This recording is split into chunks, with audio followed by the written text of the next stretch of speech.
And we're back with another episode of B-Scar TV, and we have a very, very special guest today, my man Henry Organ, aka Hen, aka Call Hen. Hen, how we doing, man? We're doing great, man. I appreciate y'all having me. I appreciate you coming on the show just to give everybody a little bit of background on Hen. Henry Organ is my agent, my representation, good friend, and co-founder of Disruptive, which is a sports agency representing NFL athletes, NBA marketing for NIL. I'll leave it there. But for my first question for you, Hen, is how did Call Hen come about, this nickname that you've earned? It's not been given, it's been earned.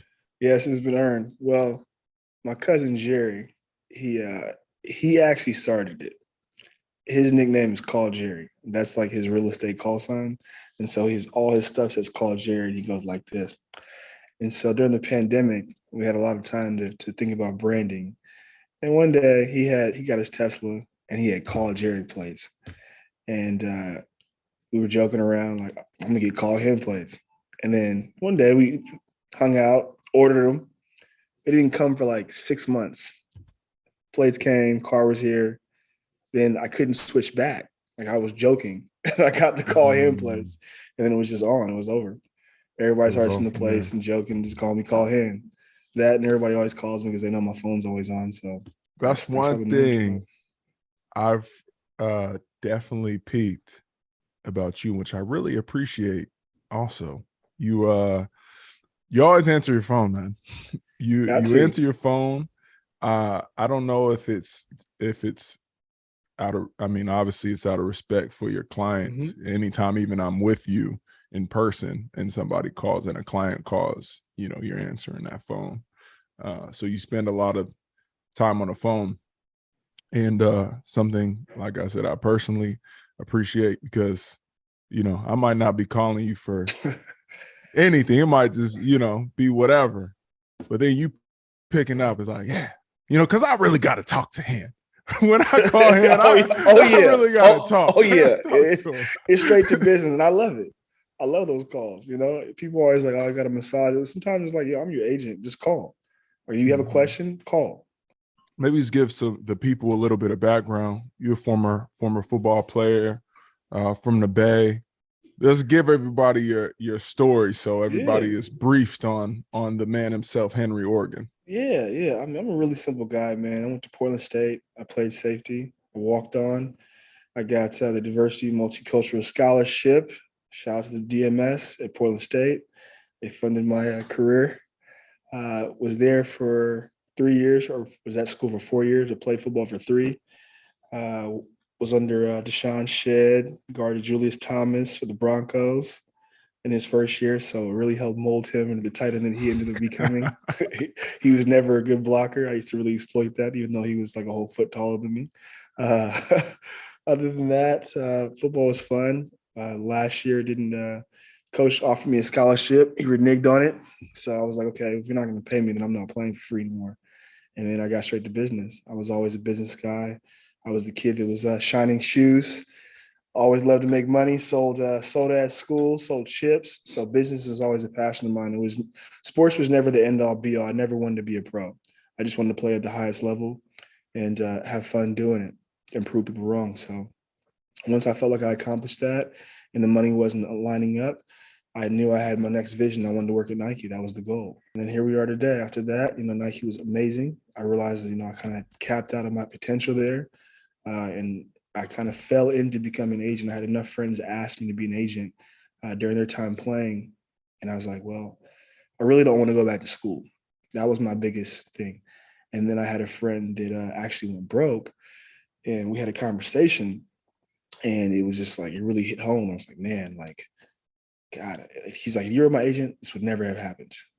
And that's when I was like, okay, you know what? I'm going to do it. Because I was seeing tons of young men, men of color that were going broke just because they didn't have the proper guidance. As the agent, I see myself as the CEO of the client, even though the client is the business, right? The client is the product, and they just need guidance. They just need some mentorship. They don't see it. Yeah. So that's how I ended up becoming an agent. That's how we're here today. Man, that's an incredible story. And I think with, these kind of insights that you have as an agent, the way that you maneuver is just a little bit different than other agents out in the world, because you have, you are a former player, you understand the perspective, you were in the locker rooms, and then you have homies who maybe have, like you're saying, whether they went broke or some other maybe unfortunate situation that could have been avoided had they had the type of guidance that now you're offering. For sure. And I think too, just something I want to touch on is like, it's always the same points. People talking about like generational wealth and that's all great and dandy, but like, I think that what I really started to realize as I get older and older in this space, what makes me really different is that I treat this like a business. This is a business, and I want clients that want to run a business. And if they're not interested in running a business, then I don't want you. I'm not for everybody. You know what I'm saying? And so that's tough for a lot of people because there's a lot of glitz and glimmer and flash, but like it's all about the dollar in a sense. And how do you continue to make that dollar matriculate when you finish playing, while you're playing? How do you maximize that time that you're in the league, going into the league, out of the league, or going into the league now because now we have NIL? But that's so important, right? Like I realize I'm one of the only agents that's worked at Nike and is also an NFL agent. Most guys talk about being a lawyer and all that stuff. It's great, but like this is a business, right? There's a lot of great doctors that don't know finance. You know what I'm saying? Yeah. So it's the same exact thing. There's a lot of great lawyers, but they don't know how to run a business. Right. No, that's real. And I think now the game has evolved. It's like if you want to avoid going broke after you play ball, then the checks once you retire, they only last for so long, right? You make a ton of cash, you make a ton of money while you're in the league, but if you don't spend it, if you don't spend it wisely, number one, and you don't invest it, then soon after, like it's not, you're not gonna have anymore. You're gonna have to then go get another job or whatever. You're kind of just that cash whittles away after some time. So I think those lessons have finally been learned, talked about, shared from former players and players back in the day. And so the player is evolving, and how you treat your job, which is football, is now more like a business if you want to sustain your wealth throughout your lifetime and then throughout the lifetime of generations that come after you. So then that means that your representation, your relationship with your agent should also evolve, right? 1000%. And like, I think in the past, just from what maybe I've seen or just observed, more than me, like the agent maybe hasn't done a whole lot in the, in the past for guys.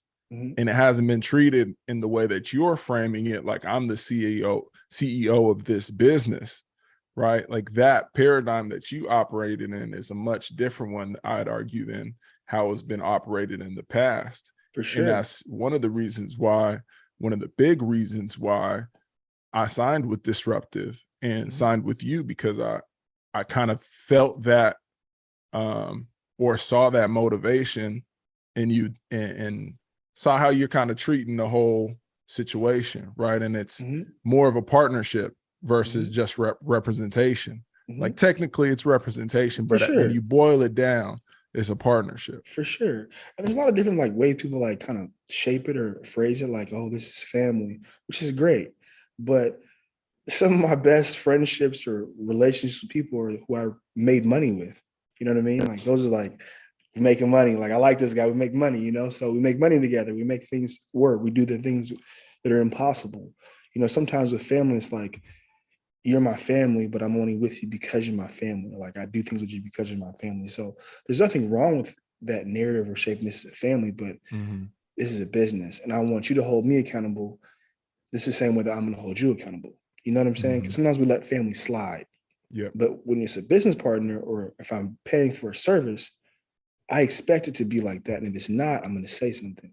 And I can speak personally to, our situation and kind of like where I saw differences that were unique to Disruptive, unique to you, the way that you were talking, you were talking about athlete ownership, you're talking about equity and trying to get equity in companies for your clients versus just cash payouts. You're talking about trying to collaborate, for me personally, trying to build Scarlett Creative, and you're building Disruptive, and there being potential places of convergence or where we might be able to intersect and collaborate and create something bigger.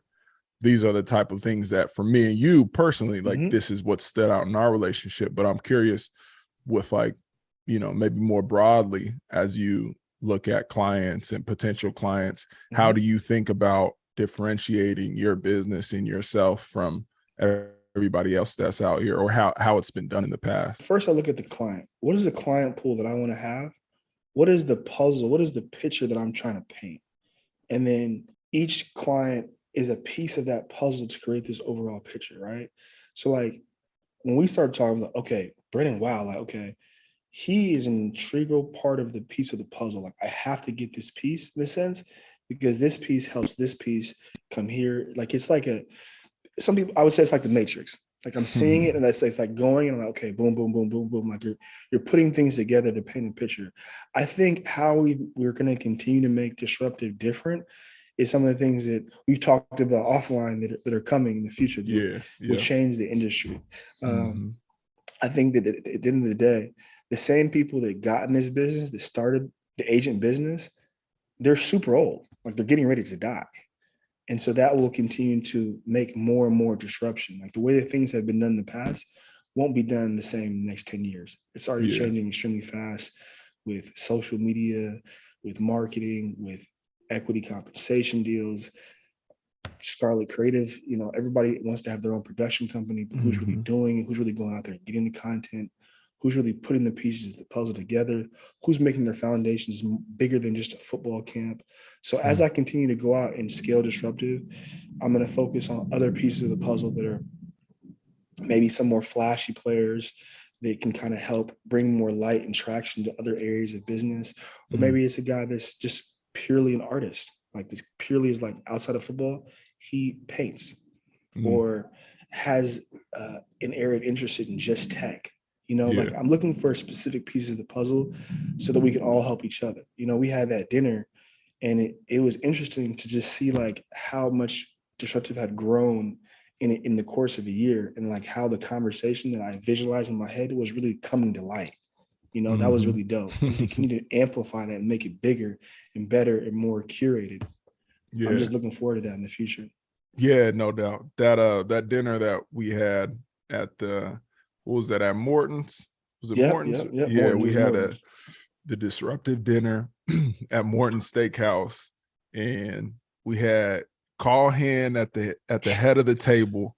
We had all of your clients from Kendrick Bourne, who was your first client, to myself, to young Samori Toure, who's been balling this season. And then we had almost like you're at the advisory board, right? Yeah. Like we have Rashad Floyd sitting there of Heart and Hustle Productions. We had Cliff King from Nike, and it was a cool thing that you had coordinated, and there was a lot of synergy at that table with yourself, who was kind of connecting the athletes together, and then also these pieces of like potential mentorship or collaboration, all sitting at one table, and all men of color, which adds another layer of like how powerful I think Disruptive is, the way how powerful your thought process has been, especially just kind of given the past and people of color being held out of certain, maybe even that steakhouse. Back in the day, like we wasn't even making it in the private room of the steakhouse. Yeah, for sure. I mean, I think too, it's just like growing up as a kid, I've been very blessed, where I've seen super poor you know, on one side of my family, I've seen super wealthier Black excellence, but they both had a lot of qualities of Black excellence, whether they were poor or rich. They both ended up being very wealthy and rich. And so as I got older, you know, I remember kind of like the stigma, oh, like you bougie. I'm like, man, like I live in the hood. Like I didn't want to live there forever. You know what I mean? When I was a kid, like that wasn't fun. You know, the goal is to reach this pinnacle, and sometimes the culture knocks that down when you get there. You know, or the kids under that. So it's opening up and showing that Black excellence and what that looks like. Because if you can see it, you can do it. Right. You know, one of the first books I really deep dove and read into that really inspired me was Howard White's book called Believe It to Achieve It. And it's just really just like mentally, so many people don't believe they can do things. And that's why they either don't do it or are not successful, or they just don't see it. But once they see it, it's like, oh, I can do that. You know, so bringing the group of the guys together and talking about football experiences, which is very minimalist, one dimension, right? Like those conversations go on year long, but showing the bigger conversations of like how these brands and companies are looking at you and understanding like, okay, you know, I need to change how I move here, or I need to meet such and such. Yeah. It's super interesting. Yeah, no, that exposure is important. And once you're exposed to something, a different way of thinking or how somebody is seeing the world, you know, then your mindset shifts too, you know. Absolutely. I just saw a quote the other day, it's not what you are that holds you back. It's what you think you're not. Ooh, something like that. I think that was it was Jean-Michel Basquiat quote. And I'm not getting it exactly right verbatim, but basically around that premise of like, if you could see it, you know, if you see it, you could believe it, you know. Which is real, which is like really just like how life is. Like I remember the first time, like one of the things that inspired me to leave Nike, right? People were like, oh, you got a great job. Like I was working in Nike football brand marketing. I was getting all this exposure to all these dope projects. You know, I was working on Super Bowl 50. I was working on Thursday night football jerseys. I was working on the opening. I was working on all this cool stuff. And, you know, these cool people are like, why you want to leave? I'm like, man, because I'll be honest. I remember the first time I paid $1 million PO. And I remember the actual work that I thought that the company had to do. I could do that. And that was it. that was it. Like I was 50,000. That's nothing. That's crumbs. I could do that. Like I did. Some people say it's, you know, just right confidence or arrogance. Fine. Sometimes arrogance is good. Like I can do that. I'll figure it out. You know. So I think that's so important. Yeah, man. The money is out there for sure. For sure. And you know, the only way to get to it is to take that first step. And you got to take some risks. Absolutely. Albeit calculated risks, you know. You know, when you took that step away from Nike, it wasn't just like it wasn't without any type of vision of what you wanted to create or what you wanted for your life, right? It wasn't a blind risk. Yeah, you know, it was calculated. Maybe you didn't have the full picture painted, but at least you had the first stroke. I had the framework. You know what I mean? I had the easel. I had, you know, what I was painting on, and I was going from there. You know what I mean? I think that's super important. I think a lot of times people think, oh, you're just so, you know, aggressive. But I'm a numbers guy. Like when I see people, I start seeing. When I walk into space, I see numbers. Like I count how many chairs in the room. I start counting. Okay, how many angles is this? How is this built? Okay, I start calculating. Okay, how long is it going to take me to make money once I leave? What are my steps? What are my dates and gates? Like I'm a very calculated person, and I don't talk about it a lot. So people think I just throw darts and get lucky. Like, no, I plan. I have so many notebooks where just like pages and pages of notes of like, how am I going to do this? What is it going to look like? And it usually never looks like that exactly, but it's close to it. Right. Right. Yeah. You know, I think there's a couple of different types of people in the world. The ones there are people who can see a big picture, right? You call them like the visionary types. And then there's people who are like really good at just the step by step in their like daily lives, and maybe don't like, they have the blinders on. And sometimes people have both, and a lot of times, you're one or the other. But like for you, you're a visionary, and I could relate it to my own personal situation. When I have an idea, like it's the biggest idea, and I can see the whole thing, and I sometimes struggle to like pare it down to like, okay, now it's time to go through these like in the weeds, these minute steps that it's going to take to create this big vision. And maybe it's, I don't have the time, or I don't want to do these things, or I'm just not the best at like those, the steps that it takes to get there. And like for me, bringing in a team with Scarlett Creative and see who's on the call, she helps to like execute, the big picture vision, right? And so like for you, I guess in your experience in having these big visions, what's your process been? You spoke a little bit about having a notebook and putting it down and writing. What's your process been to go achieve? Yeah, that's a great question. I call everything is a playbook. It never changes. I have a book coming out, I think it's coming out in June 2023 is when the actual target date is. Pre-releases will be coming out in April. But everything is a playbook. The books. Everything is a play. I had to drop them in real quick. Plug. Books coming out. Everything is a playbook. Like when you prepare for a game, right? You have like run defense, pass defense. And then you see the percentages of like how many times this team passes when they're in certain sets. You can see the kind of the statistics. We're both visionaries, me and you both, but we're both also executors. How do I kind of streamline my approach to doing that? Is really dates and gates. It's like, here's the date of when I'm going to leave this job, or I'm going to start this project, and here's the day I want it done, right? And then I work in between. But once you have the beginning and the end, you figure out everything else in between. Like, like Elon and these guys, like Steve Jobs, like they were setting super unrealistic expectations the whole time. I do the same thing, but you have to. Because if you say, oh, I'm going to do it in the next 5 years, it's going to take 10. You say I'm going to do it in 5 months, you know what I mean? Like you got to get done in 5 months. Sometimes you get done in 3. You just like push the envelope, because time is of the essence. You got to move with a sense of urgency. And a lot of people don't move with a sense of urgency. It's really not that complicated. It's not, but we make it complicated though. We put the start date and the end date and then figure it out. That's it.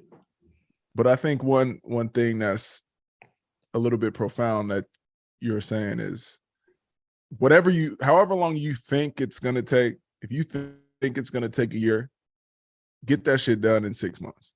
Have to. Or like put your timeline at 6 months, and now you're pushing yourself to get it done. Does it spill over into 7, 8 months? Maybe, but maybe you figure something out in month 3 because you're working at such a fast pace that, oh shit, this is an idea that actually needs to pivot this way. Yep. Versus if you took that full year, you might not have found that out until month 6, 7. Which then it's like, all right, so you just wasted essentially 4 or 5 months of your life, which is like, to your point, time is of the essence. There's a finite amount of time that we're here on this earth that we have to chase certain ideas, certain goals, etc. So, not wasting time is huge. It's so huge, bro. Just like get to it. Like I see people waste so much time and like, oh, how'd you do? Like, man, you just took forever. Like you just, like people say I'm impatient or too aggressive at times. It's like, man, like it is difficult. We are all different, but I grew up seeing my dad, my grandfather do surgery, and they did a lot of trauma stuff. And it was like, the more pressure they had, the better they did. Pressure makes diamonds, period. So let's get to it. Make yourself uncomfortable, right? When we go work out, we don't lift weights, that are just easy. We lift weights that are going to make us fail, and that's how you get stronger. So if you just take those principles as you had in whatever sports or any competition that you had and apply them to life, you're kind of good. But I think also the misconception is that because I play sports or whatever, that I can do this. No, because now you have to hold yourself accountable. You don't have a coach. It's you. It's you versus you. That's it. Yeah. You really got to find that sense of accountability to yourself. 100%. When you transition out of sport, you don't got your coaches, you don't got your meeting schedule, this and that, especially as an entrepreneur or trying to build your own business. You know, you got to create your schedule, create structure. And, you know, for me, especially in these last 10, 11 weeks of not having football, really for the first time, at least in this, you know, in this part of the year through September, October, you know, since I was 9 years old, you know, past 20 years, I've been playing football. And so now to not be playing during this period, you know, was a shock to my system. But at the same time, I realized there's one thing that's allowed me to be successful through my seasons for the last 20 years. And that was regiment, that was structure, that was an accountability, maybe not to myself, but to a coach or to a trainer, to a, you know, a weight room staff, whatever. Like, you know, that's how I was able to become a professional football player, is with that structure and that accountability. So now you pull all of those other people, those external pieces away. How do I maintain that same sense of accountability? But now it's just to myself, right? And for me, like, you know, I started kind of playing with it. I was like, you know what? Sober October, I'm gonna pull alcohol out of my life. You know, since I got in the game, I really haven't like totally just went dry. So like, you know what? Sober October, I started getting in the ice tub and like every day, you know, every day after workouts, like I'm gonna get in this tub whether I want to or not. And I typically, like, I hate being in the cold. Like historically in my lifetime, cold has not been my thing. But like, you know what? Fuck it. Like I'm gonna hold myself accountable, getting in this tub. I'm training every morning. It's 6:30 start time. I'm swimming on Wednesday, Saturdays, and like build out my whole schedule. And then Scarlett Creative, you know, the team we're working every day. Like, and these meetings are carrying it out. And I think this past 10, 11 weeks has been a critical moment in my life, just as far as the same things that make you successful from an accountability standpoint, discipline standpoint, make you successful in football. You can also find ways to apply it in your life, but it first takes accountability to self and really respect for yourself. You know what I mean? Yeah. I always say something too.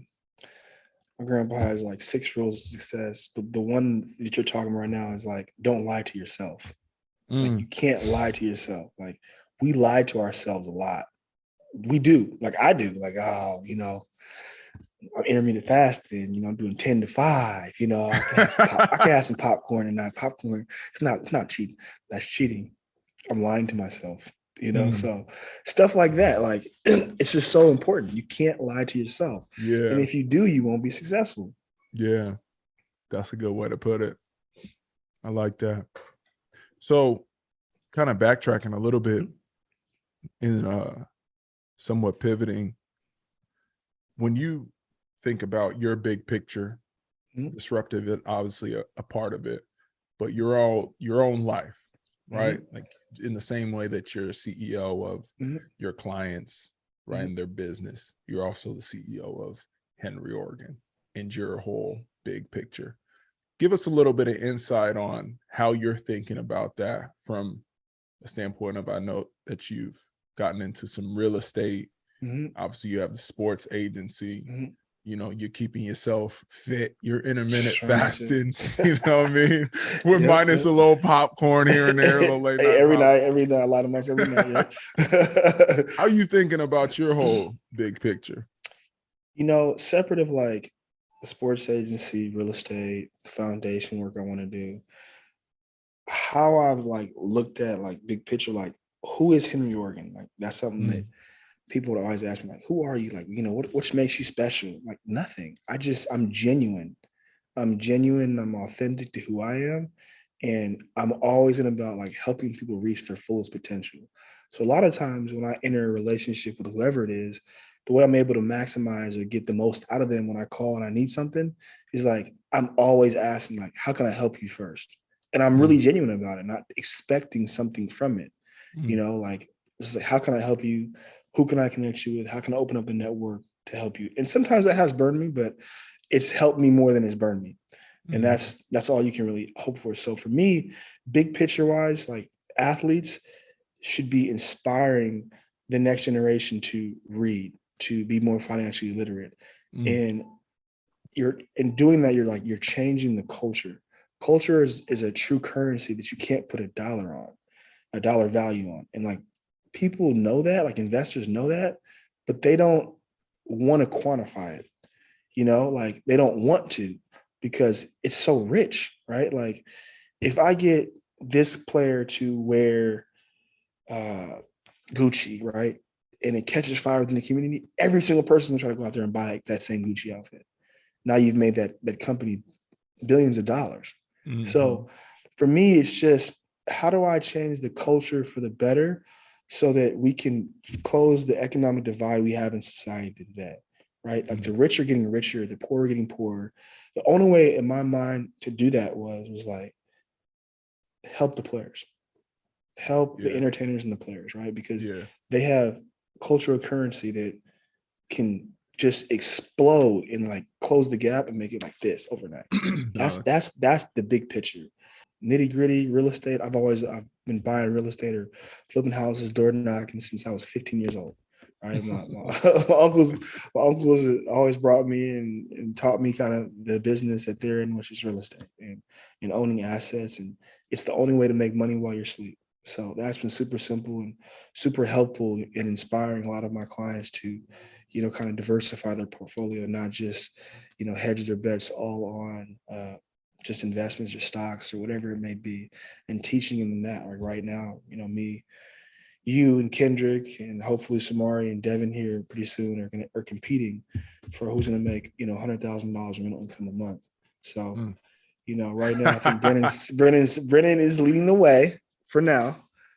Kendrick's in second. I'm in third, but if you don't stay up all night, I'll beat you. So go ahead on the swivel, my boy. The real estate game is a good one. And once you kind of figure it out too, it's really, I think it feel like it's one of the most simple businesses you can get into. Man, there's a lot of room to like grow beyond the baseline of just buy the house, pay the mortgage, rent it out, make sure your rent is more than your mortgage. You know what I mean? Like, that's in its simplest form. And there's ways that you could freak out the business to then like make a little more on top of it. But, in its simplest form, I've loved it. And I was telling a teammate recently, so similar to you, read a book early on in my NFL career that changed my life forever. Rich Dad, Poor Dad. Okay. I figure I was on. I wanted him to say it though. Bro. Rich Dad, Poor Dad was a life changer for me because it took a lot of the things that I learned in school, at Berkeley, doing business, at Stanford in engineering, and it took these concepts and made it practical. And now in the time of my life when I was making my first income, of my whole life, I'm making checks, made the team. So I was making handsome checks. Right now I got some money in my account finally. Yep. And then I'm reading this man in Rich Dad, Poor Dad, talk about assets over liability and the way that you should take your cash, take your money and apply it in a way that then sustains you for the rest of your life. And he leaned deep into investment properties and real estate in that book. And so I had the goal every season. I wanted to buy a property after every season. And so 2017, bought one after my rookie year, single family, then got into commercial, then got into multifamily. And then after my first 3 acquisitions, then I was like, okay, I'm ready to buy my personal home. Up until that point, I was staying in my parents' basement. Mom eating mom's cooking, you know, hanging with the fam. And it was a good situation. And, you know, I think that having that background and then seeing you, the way that you're kind of sharing your plays as you're purchasing your real estate, and then you're putting it out there like, hey, this is something that I'm doing, you know, and I'm talking to a guy in the locker room recently, kind of sharing him this story. And now to look back on that property that I bought in 2017, now we're in 2022, and the equity that's appreciated in the property, being able to pull that cash out now and do whatever I want with it, right? Yep. And I pull that cash out tax-free, you know, on a HELOC loan. Mm-hmm. So, you know, the opportunities as far as just sustaining your wealth throughout, you know, time is incredible. It's so simple, but it's so difficult if you haven't seen somebody that looks like you do it, right? And then you aren't somebody that looks like everyone else in the locker room, right? Like, you may not know this, Brennan, but you're very intimidating. The reason why you're so intimidating is because you're smart. You went to Stanford and Cal. Probably one of like the few players in the league that's done that. I don't know anyone that's done that. And they think that you're like so much smarter than them. They're like, oh, I'm gonna do that when I'm done. And like, that's the whole like waiting thing and not getting to it. Yeah. You know, like, yes, you are extremely bright and extremely smart, but like, they can do it too. There's people that are far less smart, like as smart as you, that have done it, you know, and it's just like, it's kind of sad. Yeah. Right. Like, I would say that there's a fact that most people don't know. I'd say probably 90% of NFL players, at least I don't know the NBA statistics, don't own a house. They rent. What percent was that? Probably 90. I would anticipate 90. Like, really think about the locker room. How many guys in the locker room own a house? They're afraid or are not encouraged to do it, either by their financial advisors, agents, et cetera, for one reason or another. And sometimes those guys are also right? Like, a lot of guys don't know how to spend or don't know how to like budget and do the right things. But it's very possible, and it is really sad because it's the easiest way for somebody that's not that smart to sustain their wealth or create wealth for themselves. And I think a big reason for that is sometimes it just takes a lot to take that first step. And that's intimidating in itself, especially when you're comfortable, when you're making a good amount of money, you're able to pay your rent, life's good, you know, food's on the table. Like, you know, there's no reason, you don't have to go and buy some real estate. There's 100%. Nothing pushing you to, you know, you can live your life. You could live a great life without doing that in the moment, you know, and it's kind of like, you know, there's the things that are important and not important in your life, the things that are urgent and not urgent in your life, right? And if you look at those as like a quadrant, like buying real estate to sustain your future is like an important thing that's not urgent. But it's so urgent. Box that it's so urgent. Here's a gem for y'all. Once you stop getting those paychecks, nobody's gonna lend you money. So it's urgent. Facts. That's why I be like, it's kind of sad. Like, bro, it's very urgent for y'all because most of you guys aren't gonna have a W-2 income job where you're making $500 to $1 million a year. It's not gonna happen. Yeah. You know, it's just the reality of it. It's real. So taking that first step is important, man. So important. I think that B, you do a great job of showing the play, right? With Scarlett Creative, with, you know, the foundation work that you do. You're very inspiring, although you're very intimidating. You're very inspiring. And I love it. That's one of the reasons why, you know, we have a great, in my personal opinion, relationship. It's like, wow, okay, B, you challenge me. Okay, I got to get my foundation together, man. I can't just be going to Brennan's Art Basel Foundation event.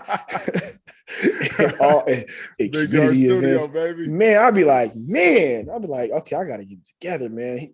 Brennan's doing it. I could do this, man. I have to raise the money for some of this. God, I could do this.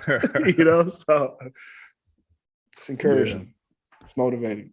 Yeah, man. It's been a fun journey and one that I'm glad to be on with you and having you as a part of of my team and, being on the team together, just kind of building towards, both of our goals. And I think that's one thing that I've pulled from you, the way that you think about collaboration, the way that you think about being able to build things together, and there being more than enough, for everybody. You have a mindset of abundance. There's more than enough for everybody. And, I think sometimes as competitive athletes, that competition can spill over into business and into other relationships where like we're competing for something, which like, my whole life I've competed for a job, for a position on a team, for a roster spot, but like in certain things in business, when we're together as a team, we actually can,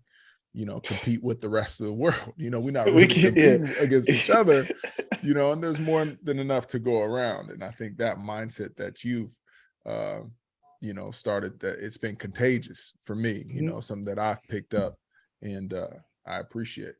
Yeah, no, I appreciate you for trusting me at that point, to just open up and share things, because it's tough. It's a fine line. It's a very fine line. And there's very few people that are built like that are like just genuine and want to see everybody win and aren't in competition, and understand that there is so much out there for everybody. But if we work together and have a strong kind of foundation, man, we can all really eat, but we can't eat that much alone.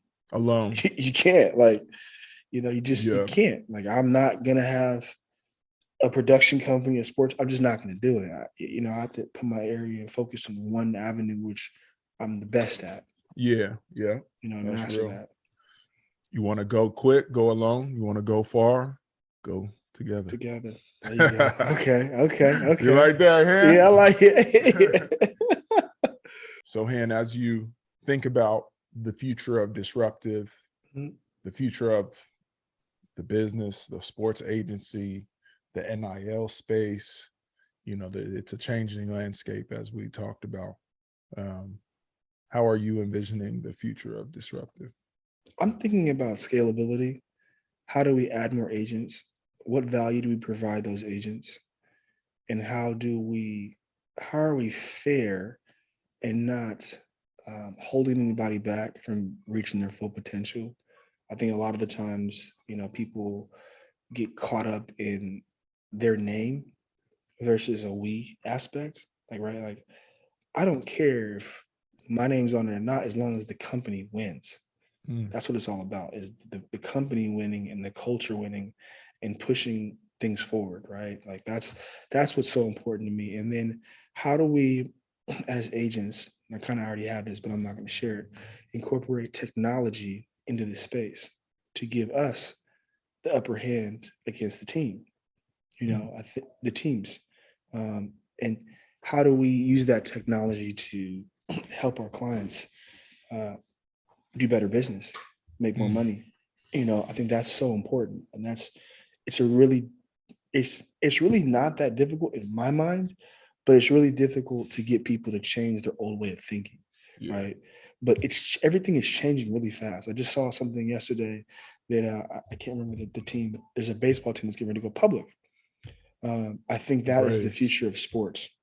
I think that more NFL teams are going to go public. I think that more sports agents are going to go public. I think that there's going to be a way in the future for, players' contracts to potentially be publicly traded. I think there's a lot of stuff out there that hasn't happened yet that's coming in the next 5 to 10 years, and disruptive will be at the forefront of it. That's not, a threat. That's a promise. Because I know nobody is going to beat me. It's just not going to happen. It starts at the top. Starts with you. Got to. Starts with us. Starts with the clients, actually. It doesn't start with me. Me is just a vision. But if the clients don't come, the agency means nothing, right? Like that, at the end of the day, we're still in the old form of the business. It's a Rolodex business. If the clients don't come, then it doesn't work as far as the teams are concerned, as far as the rest of the masses are concerned. So the clients have to come. One thing that I hadn't thought about was that you just mentioned was how to incentivize the agents to come.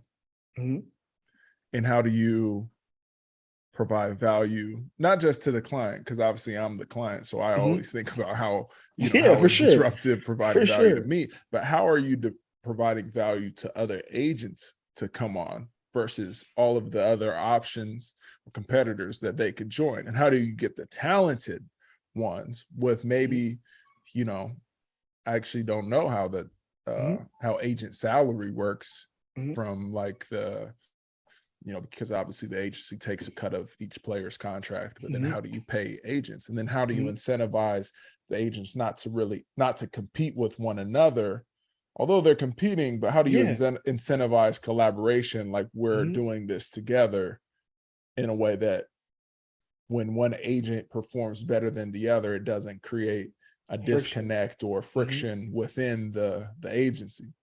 It's really tough.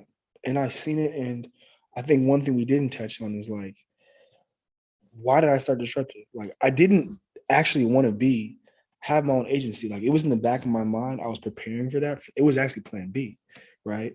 But no agency would let me come in fear of competition, right? Like, period, point blank. They can say whatever they want. They saw me as a threat, couldn't get a job, wouldn't hire me, wouldn't teach me at all. So I created Disruptive for a place for a lot of agents. Most agents are independent, to have a place where there will be a playbook that I can give them to accelerate their career, right? Like, this is like the wild, wild west. It's even more and more the wild, wild west now with NIL, right? There's rules, but there's no rules. Like it's changing and developing, and the market is changing on a monthly basis. Like how recruits are going to colleges, how guys are transferring schools, how then they're having agents during that whole time, how agents have to register in multiple different states and pay those dues and fees. So it's, to your questions, how do we attract them? Either we attract them through the playbook that we're going to provide them and give them and help them accelerate their career, or we build them. And either way, I think we'll be successful, because if the brand is stronger than the agent, then we should be good to go. I've seen it time and time again, but the brand has to be stronger than the agent.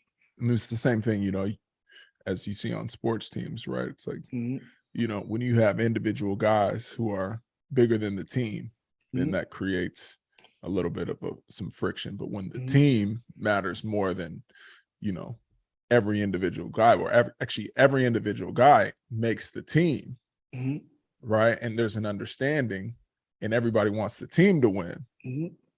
That's the culture that you want to build in any business that you endeavor in. So, yeah. And I think for me, and maybe even for you, like, I went to a LaSallian high school. I didn't go to De La Salle, but I went to a LaSallian high school. And that was instilled within us. It's like, we want to win. We don't care about stats. We want to win. And we did whatever it took to win as a team collectively. If I had to do a fake handoff and jump over the top to execute the fake, I would execute it flawlessly, even though I knew I wasn't getting the ball. You know what I'm saying? So like, that hurt. Yeah, it hurt. It really did hurt. Like physically, it hurt. Like I got flipped on my head multiple times, but we won the games. Why, man, when you were getting flipped on your head, it's good you got that strong ass neck to support your ass. Motherfucker. All traps, goddamn. All traps and neck muscle. Last time I turned the lights back on. Yes. We used to do. Yes, I've been getting made fun of my whole life. Neck used to be connected. They used to call me to KO spikes, and my neck used to be like this. Bro, see, we gotta pull up Henry's Portland State. Picture. Man, his Portland State roster picture. Oh, they're floating out there. My friend, bro, this dude is straight out the weight room. Clearly, just did as many shrugs as he possibly could. Nothing but traps and Adam's apple. Yep. Just ridiculous. So some of my college pictures are like that. It's so embarrassing. But hey, funny, it's hilarious. Hey, you look like a hitter though, man. I will give you that. I never played against you, but you look like a hitter. Oh yeah, I couldn't intercept the ball at all. I was never a catcher. I wanted to bring pain to people's lives. That was my thing. Yeah. Straight defense all day. And you got the helmet mark on the bridge of your nose. The mark of Buddha. Oh yeah. I used to wear fake glasses. I used to wear fake glasses because I was so embarrassed. I had a scar on my face that wouldn't go away. And I didn't want to get stitches. So I wanted to play. Right. Is that from Honestly. the helmet sliding down and Actually, like hitting right here? yeah, no, it broke. Portland State wasn't Damn, Oregon, bro. or Oregon State, or Stanford or Cal. So our equipment was not that great. Hopefully they fixed that stuff now. The helmet broke and it cut my face. Oh wow. Yeah, it cut my face and I was bleeding and concussed. This Damn. is before, concussions became a thing, Wow. That's nuts. Hey, Shout out one there day. might be some recourse there, man. I think that might be a lawsuit waiting. I You want think to I go already, collect from the Vikings? no, man, I love my school, man. They were good to me. Paid Good for for my you. education. They were good to me. Good for So you. I'm a good dude, man. I'm genuine. But I did apply for that class action lawsuit with the NCAA. And Oh, I for sure. remember, I'm pretty sure I got a check for that. Last thing before we move on to our next segment, we're talking about those checks. We were getting those checks because I believe we got the first one from being on the Madden check. NCAA football Yep. video game Yep. and then getting paid for that. Yep. And then maybe another one was around like the name, image, and likeness. And obviously now it's legal for schools or for athletes to get paid for their NIL in college athletics. How do you see that landscape evolving in college athletics and NIL? Great question. I think there's going to be in the next couple of years that the NCAA is going to be done. The school TV deals or the conference TV deals are getting too big, and I think a lot of college players are not going to pay taxes because they don't have the right structure for that. They don't understand it, and I truly believe that they're going to start getting paid as W-2 employees, and then the Power 5 universities will create some type of PA, and if they don't, they should. I think these players are going to start getting paid salaries with incentives, and whoever has the money is going to get the best talent. I agree with that. And I think that what we'll first see before something like that happens is that the teams will just continue to separate themselves based on which schools and teams and fan bases can afford to pay the most money. And then you'll see the talent continue to shift in the gap between the good teams and the shitty teams will just continue to widen to the point where like the conferences don't even matter. And then it'll become a marketplace, similar to how any marketplace kind of shifts out from certain levels of talent going to certain. And I'll go regions on of the record and country. say this, right? Because we always talk about there's enough for everybody to eat. I think the most important thing that when this does happen is that those colleges and those people that are leading the way and pushing that narrative for players to get paid, that they incorporate the agents. And if they just incorporate the lawyers, they're going to lose. You look at the sports leagues that utilize agents the most are the highest paid and the most guarantees. Baseball, basketball. Those agents are able to bill more in contract commissions, and those players have way higher guarantees. Why is that? Because they incorporate the agents. So this is business. That's how it works. Yeah, it's interesting, because I think not every agent is a good one. So it seems like the intention wouldn't just be for a college athlete to just have an agent, but find a good agent, right? Because like we've discussed in the past and talked about earlier, like the landscape is evolving of sport, right? Especially like NIL. This is something that's new to the world, period. And so an agent has to also understand the nuances of that landscape. And then also the nuances of professional athletics, professional sports, but then business too, right? Because now, I mean, you're getting the NIL deal based on your name, image, and likeness, based on your brand. So how does your agent understand branding and understand brand partnerships, right? Because if your agent just understands contractual obligations with the NFL or the NBA, but has no understanding of how brand partnerships works, then you're really shorting yourself. I think that's just to kind of touch on you said branding, right? Like I have this conversation with a lot of parents, and the first thing they think about is like, well, how much money are you going to make the kid? Branding is not the same. It doesn't always equate to instant money. And that's really tough to understand. Like, for example, if you go out and give 100,000 pounds of food away in the community, like that's a brand staple, but you made no money off of that. But that may come back to you tenfold a year later versus you just getting paid to make an appearance at a food donation spot. Like it's different. Like it's very different. So it's like being that I worked for three Fortune 500 companies, right? We didn't even touch on this, but I was a Coca-Cola brand manager. I was a Procter & Gamble brand manager at Portland State. And then I worked at Nike in football brand marketing, right? Like I did branding, right? Like the things that I did for Procter & Gamble and Coca-Cola, I didn't make the company money. I gave stuff away for free. I threw brand activations. At Nike, we had brand activations to get people to love the brand, which resulted in more money, right? Which is a form of like culture once again. Yeah. So when you're looking at NIL and like players' brands, it has to be, it's an art, right? Like you have to have a vision of like, who do you want that guy to be and how is he different or her different? Like that's why I would say a lot of like the women in NIL are making probably almost more money than the men because they usually have a brand. It's more than just sport. Yeah. Right. And a lot of the guys struggle with that because their whole identity is like, I'm a basketball player, I'm a football player, but like, what else are you passionate about and how do you showcase that to the world? Yeah. Yeah. Yeah. I think your brand is an investment, as you're saying. And most investments, the healthy ones, they don't pay you out until later on down the line, right? Just across the board. Yeah.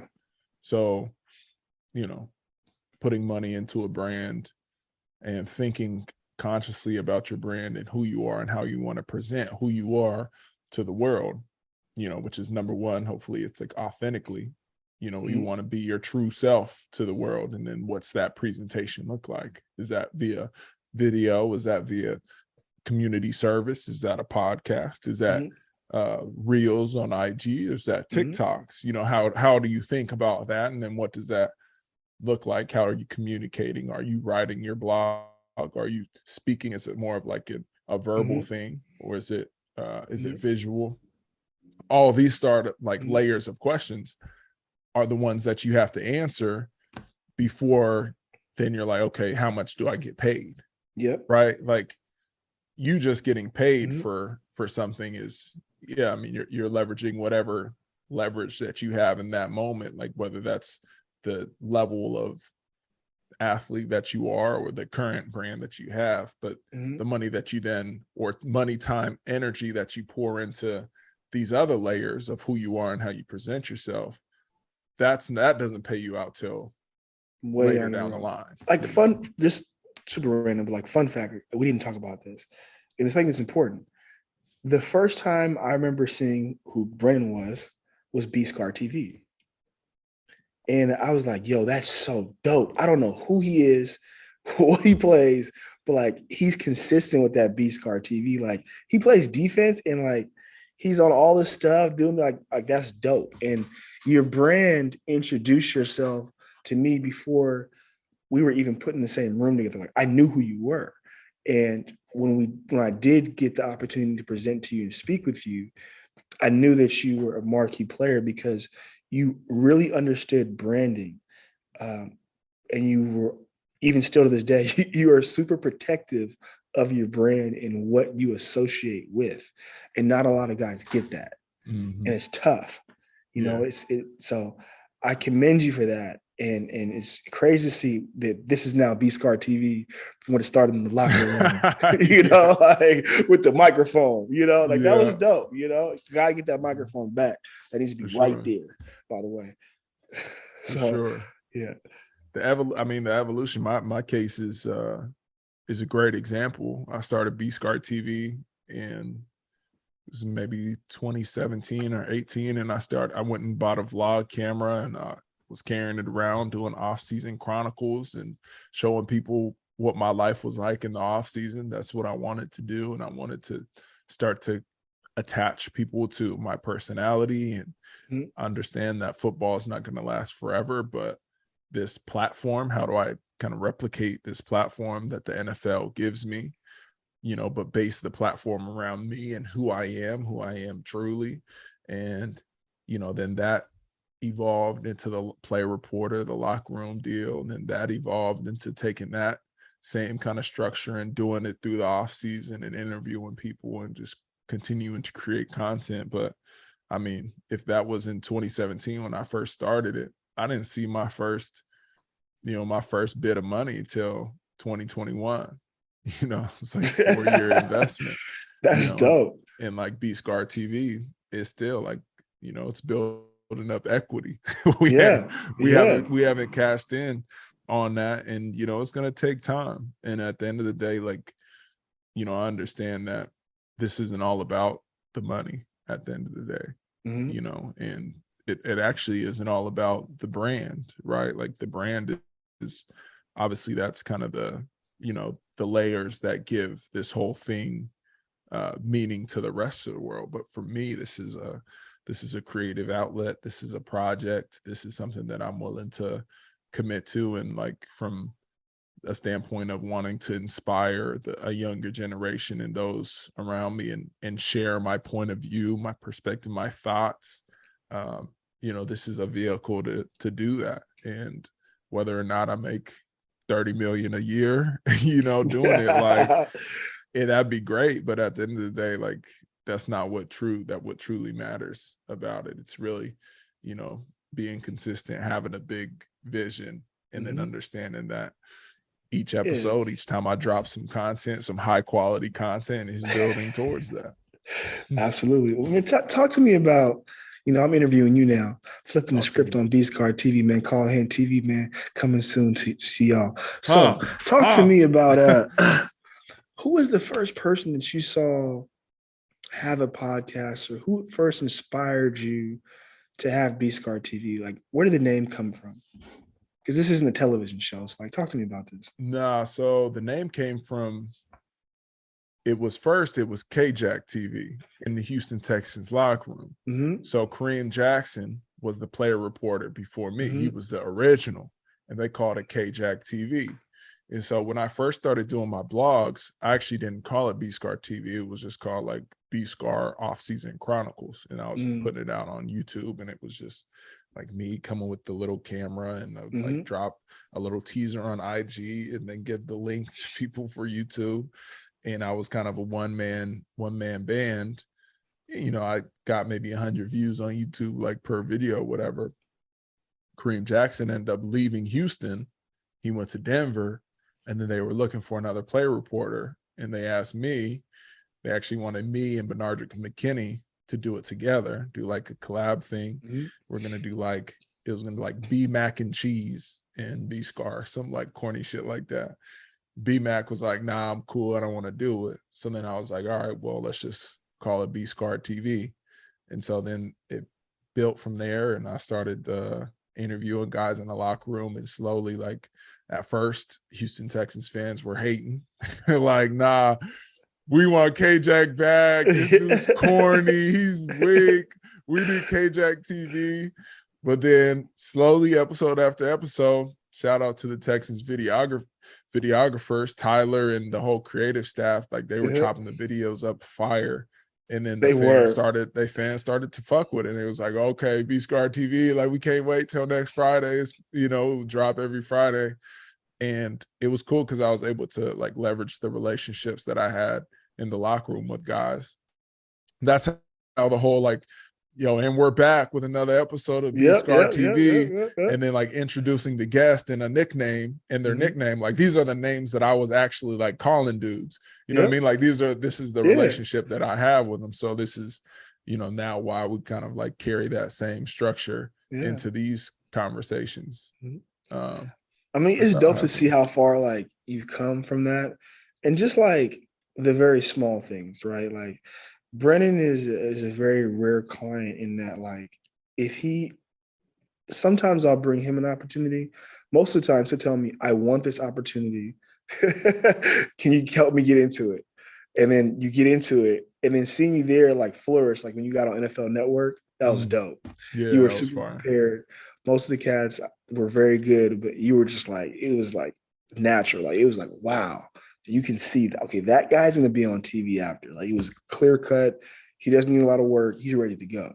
So, you know, who's ever listening out here, I encourage you, if you have a vision, like push it, like push it hard. Like don't be afraid to ask, like, y'all want to do that. Like, you know, you're also a seasoned vet and you figured out a lot of different things. You've invested a lot of time, you know, with your relationship with NFLPA. But man, like you teach me things, you know, and I think that a lot of times agents sort of act like they know everything and they don't. You know, you have to learn stuff from your clients, right? You're still closer to it than me on a daily basis. I'm not in the locker room on a daily basis, you know? So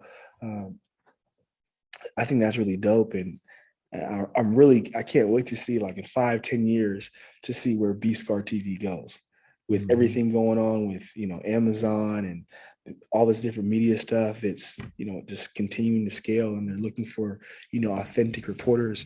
I think you're going to be a great fit. I think you're going to be one of the premier ones.